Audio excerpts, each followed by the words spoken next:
নমস্কার বন্ধুরা, স্বাগতম আপনাদের গায়ত্রীস কুকিং অ্যান্ড বেকিং চ্যানেলে। আজ আপনাদের জন্য নিয়ে এসেছি একটা দারুণ স্বাদের রেসিপি, ডিমের কোরমা।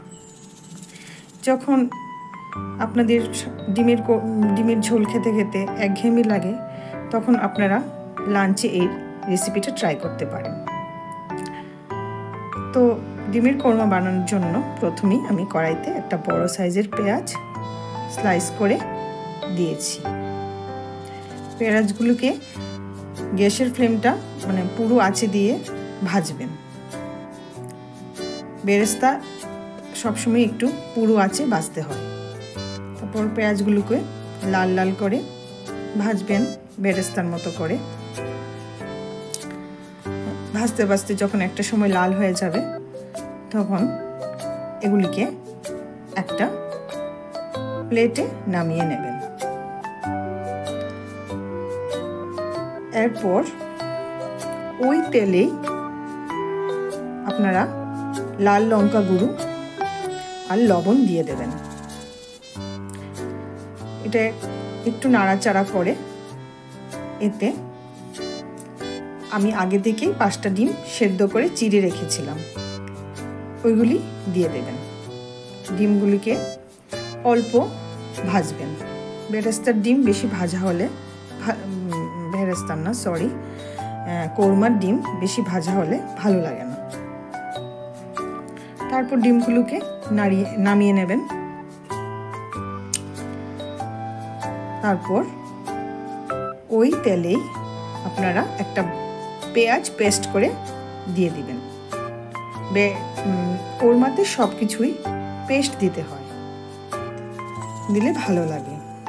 তো পেঁয়াজটা ভাজতে ভাজতে একটু পরে আপনারা যখন এটা একটু ভাজা ভাজা হবে,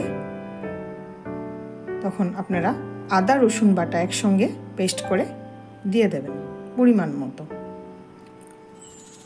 তারপর ভাজতে থাকবেন। একটা সময় ভাজতে ভাজতে ওটার মধ্যে একটু ধনে গুঁড়ো আর একটু লঙ্কা গুঁড়ো দিয়ে দেবেন। জিরের গুঁড়ো আপনারা দিতে পারেন, তবে আমি ধনে গুঁড়ো দিয়েছি। তারপর লাল লাল করে ভেজে নেবেন। তারপর আমি আগে থেকে 8-10টা কাজু বাদাম আর 1 চামচ পোস্ত একসাথে মিশিয়ে পেস্ট করে রেখেছিলাম, ওইটা দিয়ে দিয়েছি। তারপর ভাজতে থাকবেন। ভাজতে ভাজতে এরপর ওতে 4-5টা কাঁচা লঙ্কা চিড়ে দিয়ে দেবেন। কাঁচা লঙ্কা দিলে ওটার স্মেলটা ভালোই লাগে। তারপর ডিমগুলো দিয়ে দেবেন। ভেজে রাখা ডিমগুলো দিয়ে নাড়তে থাকবেন।